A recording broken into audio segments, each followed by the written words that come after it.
YouTube channel RP गणित solution. देखो इसमें हम क्वेश्चन नंबर 12 सोल्व करेंगे। कह रहा है ऐसा समुच्चय ए बी और सी बनाने हैं, मतलब ज्ञात करो जिससे ए इंटरसेक्शन बी हो, बी इंटरसेक्शन सी तथा इंटरसेक्शन सी तो हो, लेकिन वे अरिक्त समुच्चय ना हो। अरिक्त मतलब वे रिक्त ना हो। रिक्त का means A intersection B phi ना आवे, बी इंटरसेक्शन सी फाई ना आवे, ए इंटरसेक्शन सी भी फाई ना आवे, तथा साथ में यू कंडीशन लग रही हो कि इंटरसेक्शन बी और B intersection C equal to phi होना चाहिए। ठीक है, इस पॉइंट को क्लियर कर लो कि ए इंटरसेक्शन बी भी अरिक्त हो। अरिक्त का मतलब कि उसमें कोई ना कोई अवयव हो। बी इंटरसेक्शन सी भी कोई अवयव हो, ए इंटरसेक्शन सी भी अवयव हो।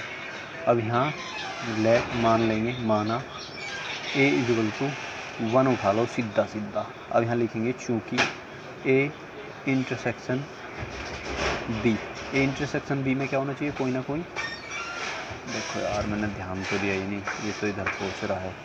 चलो दोबारा सुन लेते हैं। माना ए इक्वल टू हमने 1 मान लिया, चूँकि A intersection B is not phi, यूँ हमें कहा है, तो इसलिए मैं बी कोई समुच्चय बना रहा हूँ। बी समुच्चय क्या बना रहा हूँ मैं, 1, 2 बना रहा हूँ। ठीक, अब यहाँ से क्या हुआ, A intersection B equal to कितना हो गया, 1 हो गया। इस समीकरण नंबर 1 कह देंगे।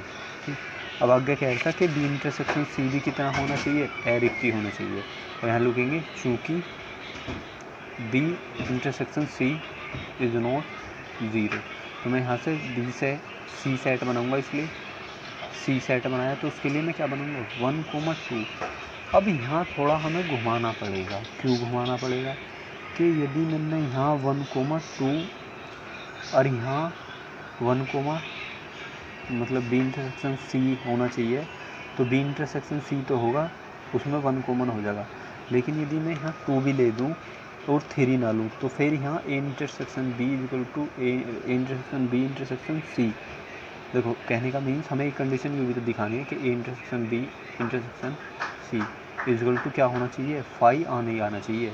अब यदि मैंने यहाँ 1 ले लिया और यहाँ भी 1 ले लिया, तो यहाँ बी इंटरसेक्शन सी में कितना आ जाएगा बताऊँगा। बी इंटरसेक्शन सी में 1 को वो आ जाएगा भाई, बी इंटरसेक्शन सी में कोई ना कोई अवयव आ जाएगा। लेकिन यदि मैं यहाँ ऐसा करूँ, इस सी की गैल में क्या करूँ, 2, 3 ले दूँ, तो यहाँ क्या कंडीशन होगी, यहाँ B intersection C equal to कितना आ जाएगा, 2 आ जाएगा। अब इससे मेरा क्या फ़ायदा हुआ, इससे समीकरण नंबर 3। देखो ये थोड़ा माइंड लगा के करना पड़ेगा। इससे मेरा ये फ़ायदा हुआ कि यदि मैं यहाँ A intersection B intersection C निकाल लूँ, तो ये कितने आ रहे हैं, 5 आ रहे हैं। क्यों आ रहे हैं अब देख लो। ए का मान 1 इंटरसेक्शन बी, बी का मान कितना 1, 2 इंटरसेक्शन सी, सी का मान कितना 2, 3, सी हुई तो है 2, 3। और हमने क्या करा, LHS नोट करिए, LHS।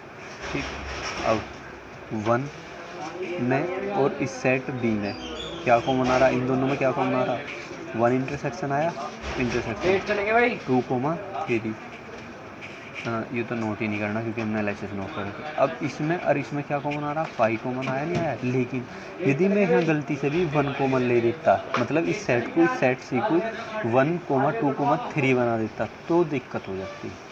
देखो एक बार मैं दोबारा इसे क्वेश्चन को क्लियर कर रहा हूँ, थोड़ा डिफिकल्ट सा क्वेश्चन है। इस क्वेश्चन में कह रहा है कि ए बी और सी ऐसे सेट याद करने हैं जिसमें ए इंटरसेक्शन बी में भी कोई ना कोई अवयव तथा बी इंटरसेक्शन सी में भी कोई ना कोई अवयव, और ए इंटरसेक्शन सी में भी क्या हो, कोई ना कोई अवयव। अवयव मीन्स कोई ना कोई कॉमन हो। तथा जब हम A intersection B intersection C निकाल रहे हो ना, तो तब कोई भी अवयव ना हो, तब क्या आना चाहिए, 5। और हमने यहाँ क्या करा, हमने यहाँ ए इक्वल टू 1 ले लिया, तो चूँकि A intersection B equal to is not 5 होना चाहिए। ठीक है, तो मैं बी कौन सा लूँगा, ऐसा सेट लूँगा जिसमें दोनों में कोई ना कोई कॉमन हो। अब इसमें मुझे पता 1 कॉमन आ रहा। अब चूँकि B intersection C equal to भी कितना होना चाहिए, 5 नहीं होना चाहिए। ठीक है ना, अब जब यू भी 5 नहीं होना चाहिए, तो इसके लिए मैं सी सेट क्या बनाऊँगा जिसमें ये अवयव हो। अब हाँ ये अवयव हो, लेकिन उसके लिए ज़रूर थोड़ी कि मैं यहाँ 1 भी रखूँ। भाई मैं तो नहीं रखता 1, मैं तो 2, 3 लूँगा। मेरा बी इंटरसेक्शन सी कितना रहा, 2 आ रहा, बात खत्म। 2 आ गया, तो ये समीकरण 1 थी, समीकरण 3 थी। ठीक, अब इसीलिए क्या पॉइंट था, हाँ तो यहाँ लिख देंगे। इसलिए समीकरण 1 इसे कहनी थी, 2 इसे कहनी थी, और समीकरण 3 इस वाली कहनी थी, समीकरण 3 इसे कहनी थी। तो समीकरण 1 व 2 व 3 से, ठीक है, ये लाइनें लिख देंगे। यू मैंने तुम्हें क्या समझाया, यू क्लियर हुआ नहीं हुआ, यू केवल रफ कार्य है। ज़्यादा से ज़्यादा तुम करो तो इसे शो कर सकते हो, साफ साफ शो कर दो, या लिख दोगे उपरोक्त समीकरणों से, उपरोक्त समीकरणों से यू साफ साफ शो कर दियो और लास्ट में लिख दियो प्रूव दैट। और यहाँ फिर अच्छे से साफ साफ सेट शो कर दियो। ए इक्वल टू कितना आया था 1, बी इक्वल टू कितना लिया था हमने 1,2 और सी इक्वल टू कितना लिया था 1 नहीं लिया था 2,3।